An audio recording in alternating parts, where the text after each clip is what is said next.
In the name of Allah, whose mercy is profound, whose kindness is everlasting. The law of zakat that the Almighty has given us through His Messenger is quite clear. However, like in almost all other aspects of Islamic Sharia, there are controversies, there are differences of opinion, which are quite natural because, of course, on the one hand, while the law of the Almighty is clear, on the other hand, it is we humans who have made attempts to understand that law, and therefore, because of our differences of backgrounds, abilities, and influences, we do at times understand His law differently. I will discuss two of the controversies in this presentation. One controversy has to do with the question as to whether when zakat is paid to the individual, should he be made the owner of that wealth, or is it that zakat could actually be utilized for the general benefit of the people, whether they get the privilege of owning the wealth that is benefiting them or not? While there are many, in fact most Muslims of the present day who believe that the one who is being provided with zakat must become the owner of it, which in the parlance of jurisprudence is called Tamlik. They should be made the owners of it. However, the fact of the matter is, even though it's a popular opinion, it is not very strongly based on the text of the Almighty. The 60th verse of Surah Tawbah says, "Innamas sadaqatu lil fuqara." Indeed, the sadaqat and the compulsory zakat is for the poor and the needy, and there are 8 avenues which are described in the verse. And most of the scholars and jurists who insist that zakat must necessarily be given in the ownership of the recipient, they believe that the letter lam used in this verse is actually meant to ensure that the recipient becomes the owner of it.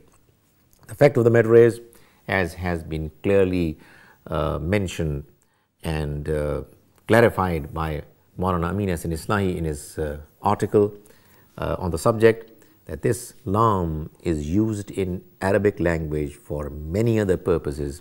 And the fact of the matter is that in this verse, the Almighty is desiring that sadaqat and zakat must be used for the benefit of the poor and the needy and other categories. To make them the owners of the wealth is not a necessary requirement. The other controversy has to do with the question as to whether it is a law of the Almighty that the family of the Prophet, may Allah's mercy be on him, who are normally referred to as Sayyids, cannot receive zakat. Well, although it's a popular understanding, yet the fact of the matter is that the Prophet, may Allah's mercy be on him, during his lifetime declared that his extended family, Banu Hashim, are not eligible to receive zakat. The reason was that his family, the family of the Prophet, were already given the benefit of receiving help and resources through another source which is mentioned in the Quran in the description of the distribution of mal-e-fay, whereby the assets which Muslim soldiers are able to lay their hands on without receiving any military resistance from the enemy, those assets were required to be spent on the family of the Prophet and the poor and the needy. Likewise, there is 1/5 of the spoils of war which the Muslim soldiers get hold of after a battle fought for Islam was also meant to be utilized for the same purposes.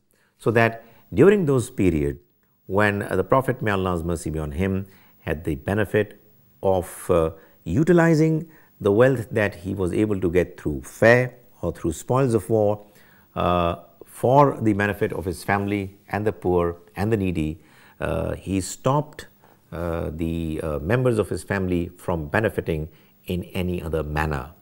Now that the law is not applied anymore, now that the times have changed, of course, the need for such law to be applicable is not there anymore.